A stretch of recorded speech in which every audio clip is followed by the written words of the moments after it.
Welcome to Grappling with the Gray, a forum for promoting an ethical mindset and ethical decision-making. Help us more clearly see both sides of complex issues and better navigate the moral challenges of everyday life.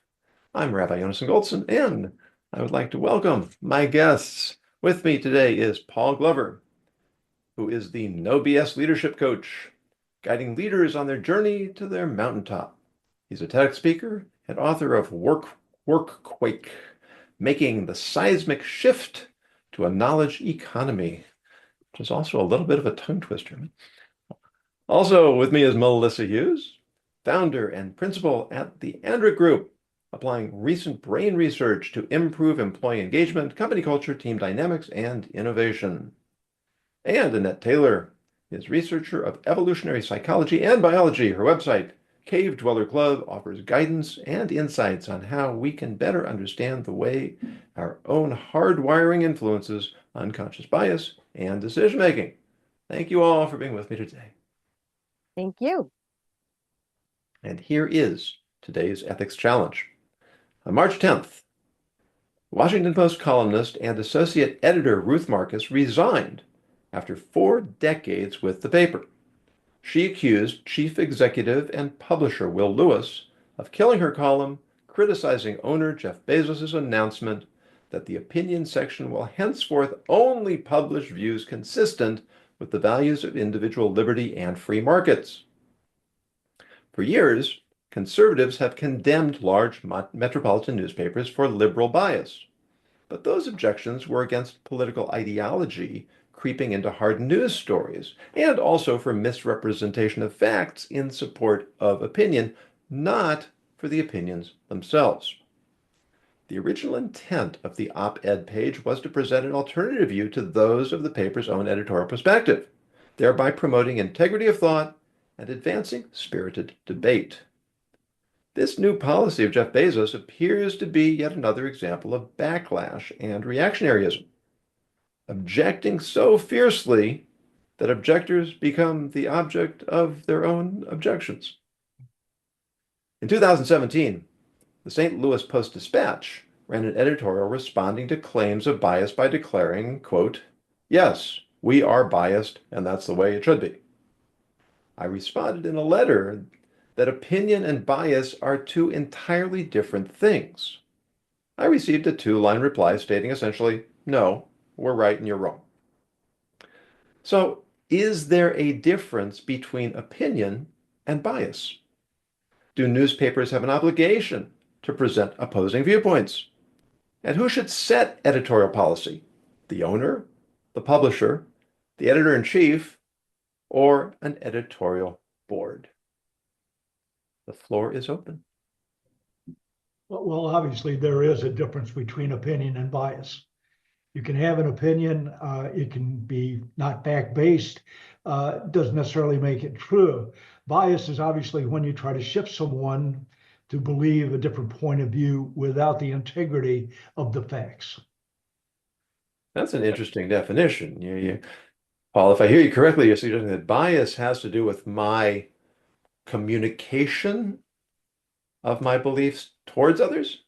Well, it obviously has to do with your beliefs, but it also has exactly that, the communication of those biases or beliefs as you interact with others. And in the context of an opinion page, clearly the distinction should be made, but no longer is. That's because we don't have opinion pages anymore. But we have bias pages? We absolutely do. And by the way, this is exactly why Bezos bought the New York Times, was to be able to express his opinion through the editorial board. And so, no, I don't think we have opinion pages anymore. They went away. And by the way, I think the person who quit because of that. It no longer was what she thought it should be or what it has been. Lady? Yeah, after 4 decades. Yeah. She was used to it one way, and then to me, it almost sounded like her name was Ruth, right? Yeah. Ruth Marcus. Ruth Marcus. Okay. Marcus, thank you. It almost sounded like, I don't know, maybe she was testing the waters and was like, I'm going to just write an opinion piece and see how it goes. And it obviously didn't go great, because how often do you have like someone that works at the paper write the opinion? Isn't it usually someone that isn't connected with the paper? Did that make a difference maybe? Well, typically, papers have their editorial writers who write in the name of the paper. Whereas newspaper editorials are usually unattributed. This is supposed to be the newspaper's opinion. You may have staff writers who write articles as their own opinions. They may have their own columns. And I think Right. that's the case here.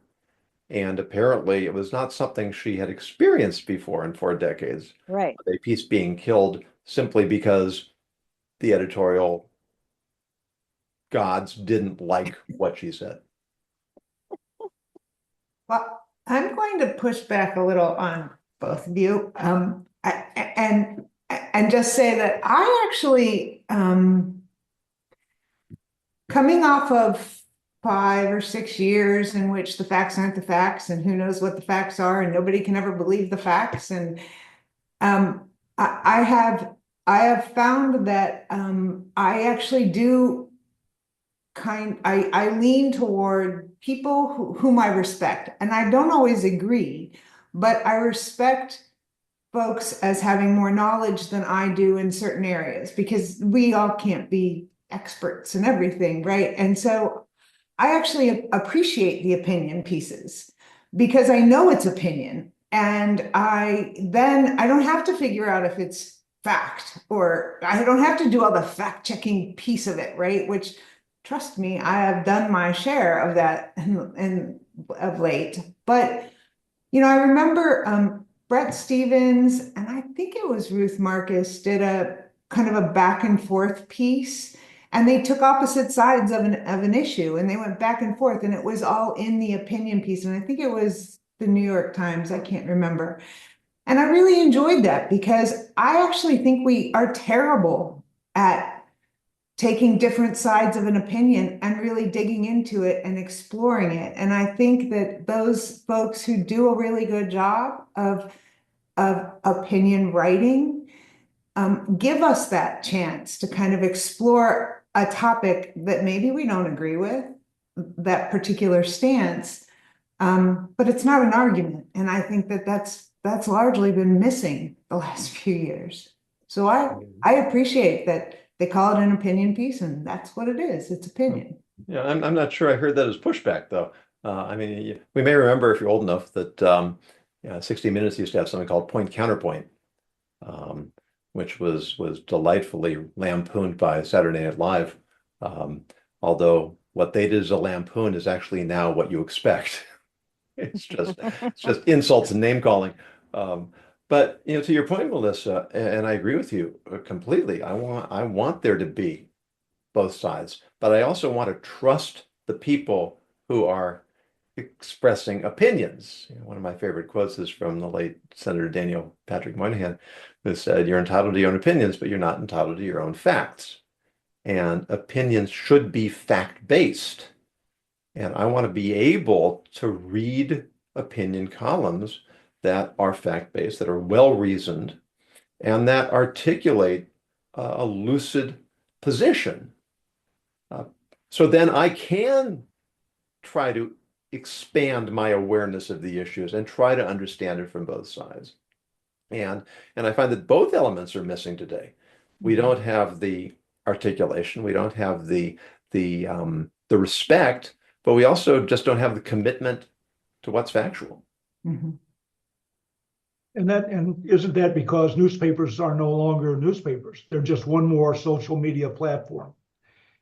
And they are going to express the owner's position because that position matters. Bezos' position changed. He left the newspaper alone until Trump started to exert pressure. And at that point, he decided he was not going to risk any advantage he had to make a dollar be ingratiated with the president, and he changed the editorial requirements. So it's become apparent that these single owner newspapers are now nothing but a social media platform. And no, we're not going to see opinion. We're going to see bias, because that's what the person who owns it wants the newspaper to center on. It's become a personal issue, not a public service. We're used to public service with the opinion page. And what you said, Melissa, is absolutely true. I love to have informed argument on both sides. That's disappeared. People don't buy the Post for an argument or two opinions. They buy it because it suits their political motivation. That's where newspapers have gone. So I don't see that they have a value that they had. And obviously, Ruth, who saw that value and respected it and contributed to it for four decades, saw that the value had now gone out of the paper and out of the opinion page, at least. So I would look at it and go, they should rename it as the bias page. Let everybody know what it is. Quit trying to confuse people or convince them of something that it's not. Because to me, that does not serve a purpose. And it certainly doesn't serve a purpose in a free society. I mean, cable news is really no different, is it? I mean, if I go on MSNBC, I go on Fox, it's like I'm living on two planets. You know what you're getting. Yeah, you know what you're getting. But I think Ruth was clinging to the idea of journalism, which is like, you're supposed to be in the middle. You're not supposed to have you're supposed to present both sides as a journalist.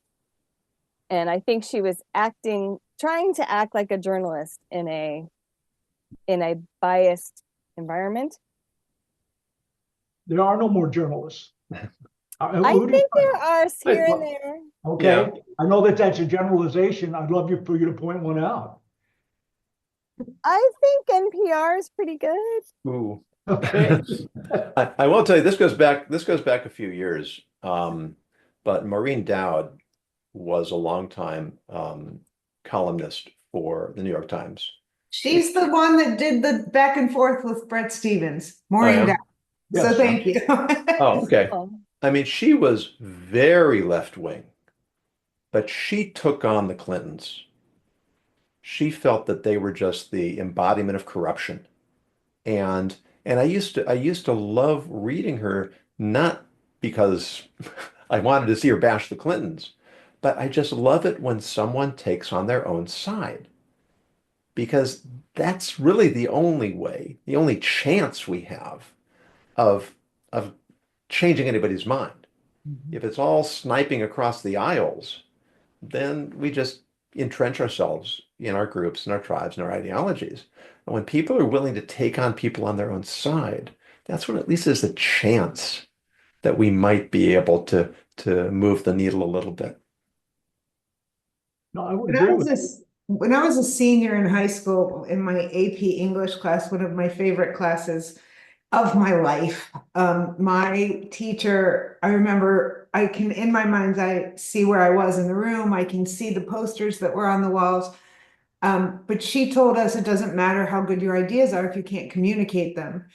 And what I've learned since then, and Annette, you can back me up on this with your work and biases, but facts don't matter. Facts are not going to change anybody's mind about anything. It's that personal connection that you make with another human being that will either make somebody stop and say, I hadn't considered it that way, or dig their heels in and say, absolutely not. You're wrong. And I think that, the opinion writers that I love are the opinion writers who can make me stop and go, I didn't think of it like that. Like, I never saw that side of it. And I honestly think that if we had more of that, not less of that, this would be a different world. I would say in my research about bias that it kind of depends on the mood of the person you're trying to convince. Because if you're stressed out and defensive, you're not ready to hear a new idea. And if you can catch someone or make them, trust is a strong word, but relax and realize you have some things in common, then maybe they'll relax and listen to another point of view. And to me, an opinion page is that opportunity. It's like, this isn't rigorous, this is an idea. And if you're in a kind of a, you're self-confident, or you're in a good space, you can read that and go, huh, like you said, I never thought of it that way. But if you're entrenched and worried and defensive, like you said, it doesn't matter what the facts are. I will say, though, that there is, to me, a reality. It's just hard to see in modern life, because you can kind of create your own reality online. Mhm. Absolutely. Well, in readership, again, unfortunately, the papers have now got a political bias that dictates their readership. If if you're a Democrat, the Post is not your paper. So we start to lose that opportunity to even have an audience to hear an opinion. By the way, I wanted to go down memory lane since you guys did. The McLaughlin Group. Anybody remember the McLaughlin Group? That to me was a fascinating show. I watched it every Saturday night that I was home, because there was reasoned opinion amongst erudite commentators that would do exactly that, to make you think. I can't find a program like that. Yeah, I mean, I'm sure maybe they exist. I don't know. I used to be a political junkie until I could not stand the noise. And now I pretty much avoid all the noise, because it is so slanted. And certainly I can seek out my point of view, but I do like being challenged. I think that's a part of an educated democracy, is that we need to see things we don't like, just so, if nothing else, we're exposed to them. Exposure to me matters. That's that connection you were talking about, developing relationship with people with a different opinion. But as far as social media and newspapers, I don't see that. I can't find it on television, right? First, who watches TV anymore? Those programs all went away anyway. So I'm struggling with. I love the concept. I don't think there's a platform for it anymore. What was your second question, Yonason, about, it's the newspaper's responsibility to show both sides? Wasn't that one of the questions? Well, yeah, and then I think we've been addressing that. I know that, again, I haven't watched it in quite a few years, but the only figure on Fox News that I really admired was Bret Baier, and he used to have a panel on his program. And at least, even though Fox is, unapologetically conservative, there was always at least one liberal columnist or expert, so to speak. And the conversation, they were always civil and they were always thoughtful. And it was really a pleasure to because they would they weren't just nodding and saying things. They weren't just beating each other over the heads. There was really a sign. Let's get as much of this as close to the truth as we can. I don't know if that's still on. I know he's still on, but I don't know if he still has that segment. Can we talk for a minute though about the definition of a bias? We talked about it. We touched on it, and Paul, you offered a suggestion, but we talk a lot about unconscious bias today, right? That we have elements, whether in our background, our ideology, our philosophy, our worldview, that predisposes us to look at the world in one way and not in other ways, which means that we're actually, on a subconscious level, we are closing ourselves off to possibilities, to ideas, without giving ourselves the chance to examine them rationally or logically. And that's even if I'm not communicating, it's simply the beliefs and the attitudes that I hold. And I think that that's really where the problem lies. An unwillingness to, and as somebody said, I wish I could remember who said that, they said, we're no longer living in the world of opinion-based facts. Sorry, of fact-based opinions. We're living in the world of opinion-based facts. that we decide what we believe, and then we find the facts that fit, or the factoids that fit. Right. And that's what I was saying about creating your own reality is Yeah. Oh, yeah. you can find a group of people that believe what you believe. And even if it doesn't, like, to me, so my work with, like, I see, I compare things in modern life to how it was when we lived as cave dwellers. It sounds weird, but to me, I find it helpful. So when we lived as cave dwellers, our groups were small and isolated. And that was kind of our little bubble where we existed. Now, we kind of don't have that anymore. And I think we feel safer if we have our bubble. So we go out and find our people, and then we kind of like double down and stay in our bubbles unconsciously, maybe, like you're saying, Jonathan. And it to me, it's like, if you can say, hey, I'm acting like an outdated person right now. I'm staying in my tribe. I'm not considering other opinions. If you can kind of take a deep breath and step outside your bubble, I think that's helpful, but it's hard, like you said.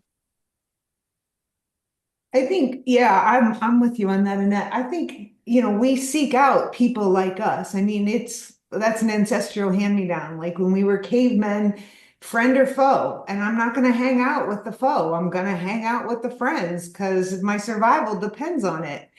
And what I know about the brain is that it's really amazing and also really terrible at differentiating between a physical threat and a psychological one. And we've been immersed in psychological threat after threat after threat for the last however many years now. And I think I don't ask why people stay in their own silos with their own people. I ask why not, because it's kind of dangerous out there. Like it's hard to get out there and find someone who you can have a thoughtful civil discourse with as it relates to politics. But I think about that whole idea of living. I love how you go back, and I know I've read some things about 50 years ago we knew our neighbors. We reached out to our neighbors, even if our neighbors went to a different church or believed a different thing or whatever. I mean, they were our neighbors, and so our sense of community 50 years ago was very different than our sense of community today. And that's all because our community is often virtual. Could be my community, like you folks, right? And I have a virtual community on LinkedIn. And so I think that changes everything, that makes it easier to be nasty and it makes it harder to be thoughtful. Yeah, I mean, it certainly makes it easier to be nasty, and we see plenty of that. But I'm still processing this.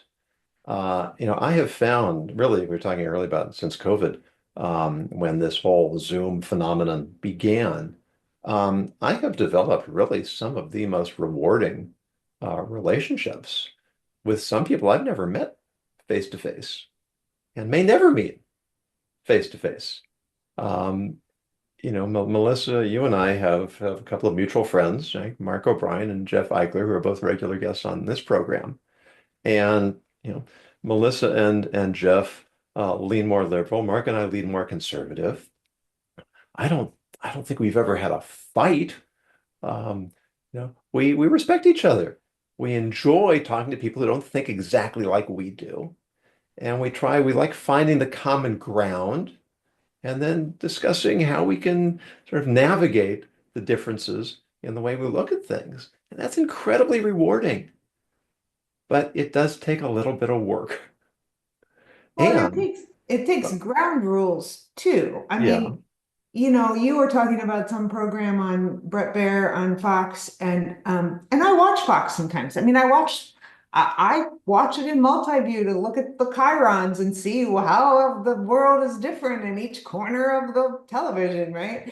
But I mean, I've also seen something on Fox where they have a panel of five and it's name calling and it's Oh, yeah. vitriol. And that doesn't do it for me. That is like, I don't want, there's enough of that, but I'm not going to learn from that.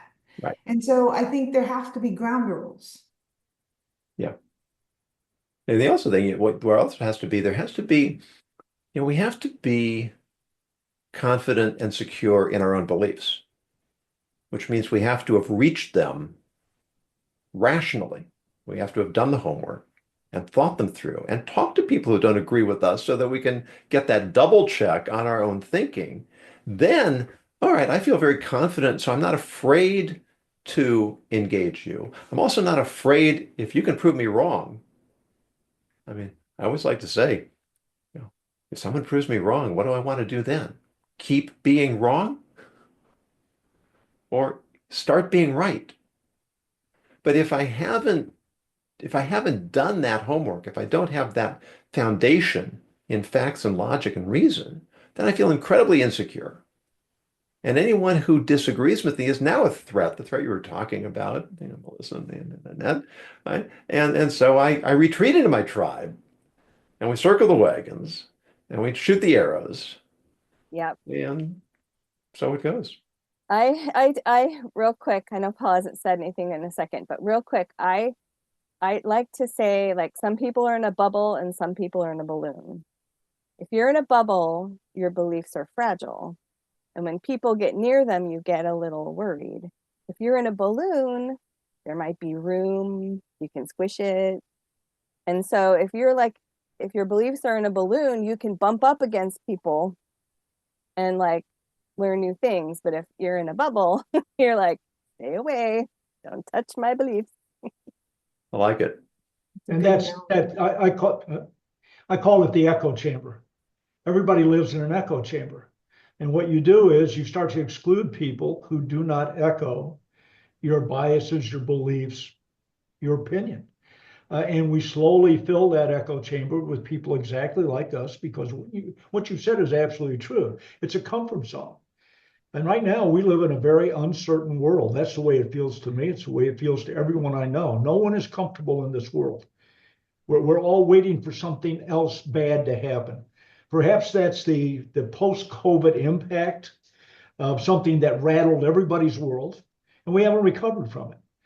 Maybe we will, but I look at it, and one of the questions was the use of a newspaper opinion piece was for a healthy democracy. I don't hear any debate about a healthy democracy. It's polarized, and you do hear nothing but an opinion. And if you don't like that opinion, you will switch to a program or a social media platform that allows your opinion or that opinion to be a part of your echo chamber. I don't know where we're going to go from here, but I regret the fact that I don't see healthy debate. I don't see fact-based opinions. What I see or hear are people who have a megaphone and yell loudly. Mm-hmm. And they will drown out someone who is trying to have a legitimate exchange of ideas because they don't want to hear it. They don't even want to start it. And what you said, Josannes, is, and I forget the quote, but it was, if I have a different set of facts and it's true, I'll change my mind. What are you going to do is the second, because it's odd how when we change our mind, the people in our echo chamber are not happy. And they don't change their mind either. So we are becoming, I don't know, so socially integrated, but within the context of a tribe that sees danger outside that tribe. I love the fact you go back to cave dwellers because I think it's absolutely apropos. We're not broadening, we're contracting, and we stay within our safety bounds. They're established, by the way. Social media makes sure they're established. And therefore, we go there and we stay there. And even though there's another perception, I'm not sure how we break out of that. I think it's extraordinarily difficult. So what we do is we don't. And it just gets worse. I was in the airport last week and waiting for the flight to take off. And then I heard voices that sounded a little bit raised.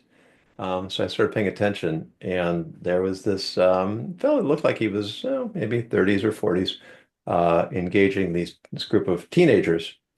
And he was saying to them, you see, this is the difference between us. I'm willing to listen to you and try to understand your point of view. And when I try to explain my point of view to you, you say, you don't want to talk about it. And as I went down the aisle, as we boarded the plane, I gave him a verbal fist bump. Good for you. He was very civil. He was firm, but he was civil. And he was just giving them the opportunity to hear something that they may not have heard before, that you don't run away from people just because they disagree with you. You engage them, and that's where understanding comes from. We have a comment from Jackie who says, I recommend a documentary called Citizen Macaw. It's from 20 years ago about the Santa Barbara news press. Wendy Macaw turned the city upside down, and it had a lot to do with her editorial invasion. A lot of what you're talking about is exactly what happened here. And then we're having a great discussion. So thank you for that, Jackie, and something to put on the list. I went to the University of California at Davis, which was a large agricultural school, even though I studied English. And because it had a large agricultural contingent, it was fairly conservative for a university campus, especially in California. That's a topic that I'm planning to get into on the program soon, is we've talked about it before, the culture of education has become increasingly indoctrination rather than enlightenment. Students who are able to have the university banned a speaker because they're going to be speaking about a different perspective or point of view is indicative of how far this has gone. Universities used to be the hotbed of debate and conversations, and slowly they've just turned against that either way. So no, and by the way, I sound like too much of a skeptic. I still believe in discussion. The problem is that it turns to argument so quickly. And I think, which one mentioned, I think it was Melissa, about having boundaries. That's how I've established relationships with my conservative friends. We have boundaries. And if I have a tendency to be overbearing, and I will step over a boundary. I view it as a suggestion, not a requirement. So when they do, we have words, we have safe words. That's like too far. So right. I still think it's possible, but it is increasingly hard. And it's not as the example you gave about a young generation now that does not want to hear what my generation, which is an old generation, has to say to them. They're going online for their information. They're not talking to me about it. I've got grandchildren in their teens. 18 is the oldest. They don't care what my opinion is because they don't believe it has value. My conversations with them do not go well. They're like, go ahead. I was going to say that there's a little of a developmental thing there too. Like, there's a teenage phase where the parent doesn't know what they're talking about. And it could be that, I'm not trying to make excuses, but maybe with COVID, we have a little bit of a delay with being comfortable with hearing new ideas. And I think it ultimately goes back to mood, really, like your state. Like, you can't take in new information if you're feeling off balance, I guess. And it's very sad that the schools are the places where the young people are, and they're feeling so, I don't know the word. Life seems really scary right now. What you said about post-COVID, I think, is somewhat true. We all realize that we are not invincible. The whole world, within 6 months realized, hey, we're not in charge, actually. There's a biological entity that's actually in charge. I think that's really pulled the rug out from under us. And if you, like my kids, were teenagers when that happened, And now we're expecting them to just go out in the world, but maybe they don't have a reference. Like, we're older, we remember the world before COVID, and now these kids are expected to go live their lives, and maybe they don't have a frame of reference. And it's a mishmash of, it's a developmental thing, but it's also like a generational thing. And I think we have to try to be patient, but I totally get what you're saying. This actually touches on a conversation we had in just our last episode about trying to get, for me, to try to have more millennials and Gen Z guests on this program. I noticed that that's not the case today. It is not the case today, although a couple of It young hurts me. It Uh, hurts me. but it's I mean, certainly just it's natural that my circle of engagement is mostly boomers and Gen X. But anybody out there? You want to join the conversation? You want to suggest someone to join the conversation? I think it's important that we do in the same way. We want to have men and women. We want to have people of different colors and religious orientations.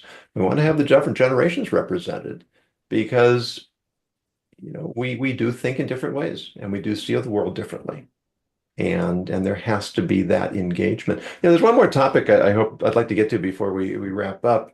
And it was a question that we asked at the beginning is who in a paper or really in any publication or news service, who's supposed to be responsible for editorial policy?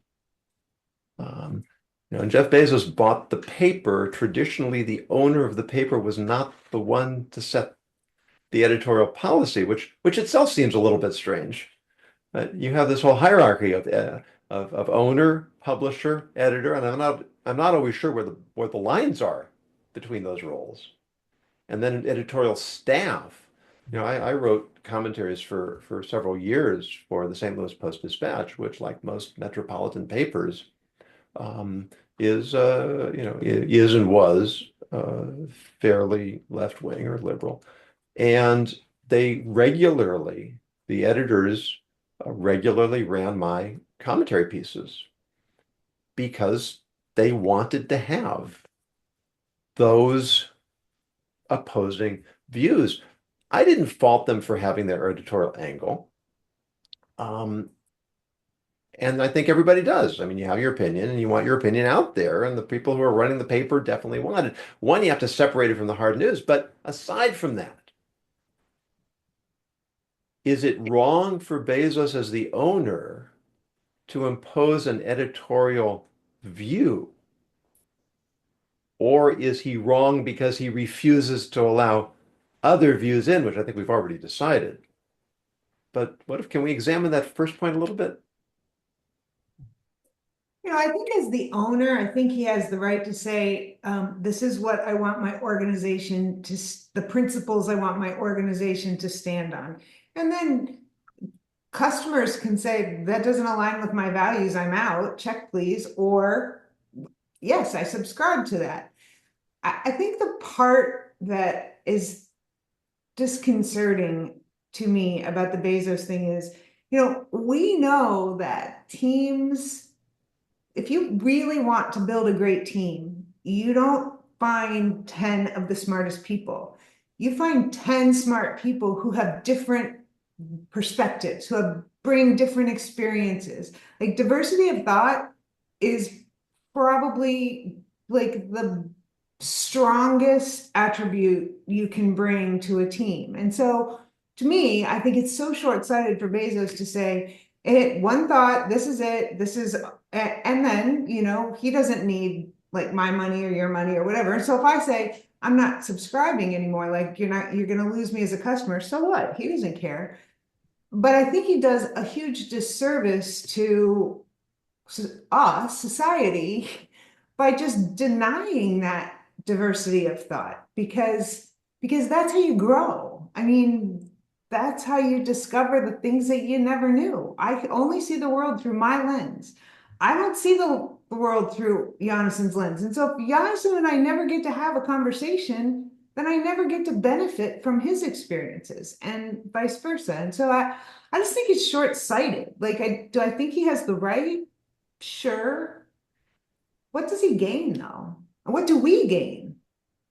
We just stay stuck in that echo chamber, like Paul said, right? He's just taking the Amazon model and imposing it on the paper. Yeah, I Well, guess. diversity is in retreat. We're not Well, that interested. is a bad word these days, so I should have said that. So you We're can not believe me. we're not interested in diversity. It's disappeared. And by the way, I think that his editorial perspective swayed with the political wind. Will it sway back? I don't think he gives a crap about the paper except as a business venture. He wants it to promote himself and his businesses. And if he needs to change it to accommodate a president like Trump, that's what did it. I don't think that he looks at it the same way we're looking at it. I think the paper is a propaganda promotional opportunity for him. I don't see it any other way. He's not interested in diversity of opinion. He's interested in appeasing. Right. And I think it's really unfortunate that a prophet has invaded so many parts of our lives. Like a prophet has invaded journalism. A prophet has invaded government. A prophet has invaded education. A prophet has invaded health, health and stuff. And it's so frustrating to watch it happen in different places. And this is just one place where, and I want to kind of put a little shine on my cave dwellers out there, because yes, tribalism is bad, but a tribe had diversity because it needed all the jobs to get done. Mm-hmm. So it wasn't all bad. Well said. Yeah. And I think it's interesting, just the point you're making about profit. It got me thinking, because a few years ago, what we were hearing a lot was that news outlets were so ideologically driven that they were acting against their own business best interest. The New York Times was in danger of collapsing at one point because it had gone so far to the left that it was starting to lose credibility. I mean, MSNBC, the numbers were appalling. And so it's a little bit, it seems like the pendulum is just swinging farther and farther back and forth, faster Wildly. and faster. Yeah, you go to one extreme, you go to the other extreme, and that we can't seem to reclaim the middle because everything is reactionary. Yeah, Everything is because we're all bad. really scared. I think we haven't recovered from COVID. And at some point, I'm hoping we can get some moderate people in positions of power. And it's up to the majority to figure out who those people are. Don't Yeah, you and think that's a more complicated question we'll save for another time. don't you think that's only going to occur with the next generation that did not experience COVID? I hope that's not true, because we're kind of in a critical window environmentally. We need to calm down and cooperate. And by the way, I don't disagree. I don't see it. I don't see it happening. Just the opposite. I Deep think that breaths. we contracted in so violently during COVID that we have yet to break that constraint and start to expand.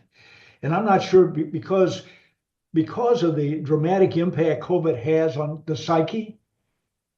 I don't think that it'll recover, that we can recover that expansion with the generation that experienced it. I think it was formative for those people, those teenagers who now aren't listening to anyone except their own circle. But I do think that it may be a generational change. I hope, no offense, but I hope you're wrong. But I hope I'm wrong too. We, like Xers and millennials and boomers and everybody, all we can do really, I think, is just continue to be a model.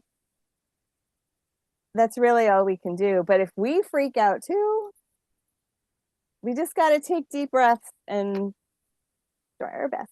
Yeah, and I think that's well said. And a good place to wrap up. We have talked before on this platform about the difference between optimism and hope. Uh, Optimism is the belief things will be better, which is often irrational. Hope is the belief things can be better, and I think we have to cling to that because I think things always can be better, and it's really our job to do whatever we can to make them better, as you said, Annette, to be models, to hold ourselves in check, to be disciplined in our speech, and to be willing to engage people. And like the fellow I saw in the airport, just call people out politely and civilly, and let them know, it's okay to disagree, but at least give yourself the opportunity to understand what the other person's saying before you disagree. No? Yancy, can I add one thing to that? Of course. I think everybody is like, I'm so tired of having hard conversations. I'm just done. I just don't want to do it anymore. Just no, count me out. Like, check, please. And I keep thinking it's a lot harder to recover when we don't have the conversations. Like, at least, we have to keep trying to have the conversations. And Lord knows I'm exhausted some days at trying to have the conversations. So I'm sharing this so I can take my own advice, but I think it's a lot harder when we can't have the conversations because the other person says, I'm not valuable enough. My voice doesn't matter. You don't care how I feel. And I think that's a lot of what's happening today is that we're retreating because people feel like no one cares about what they think. And one simple technique is to find common ground first. It's that song, Breakfast at Tiffany's. We can find one movie we both like. Okay, at least we have a starting point. Right. And Something we have in common. Now let's see where we can go from there. And I think a part of that is compromise. If you're not willing to compromise your position so that you can engage, it never happens. So I found that that's a good technique that I'm using. I am now I'm waiting to see instead of condemning. Nice. I'm going to let it play out and be someone who is as neutral as they can be, even though I don't feel that way. I will compromise the discussion to have the discussion. Well, folks, this has been very thoughtful. I think we've done a reasonably good job modeling. I was going to say, thank you so much for doing this every week. Like every week I can tune in and see civil conversation. Yeah, and it isn't always easy. But it's not always hard either. And we want to stretch ourselves a little bit. And because when we do, we improve. And when we improve ourselves, we improve the world. So thank you all very much, Paul Glover, Melissa Hughes, Annette Taylor.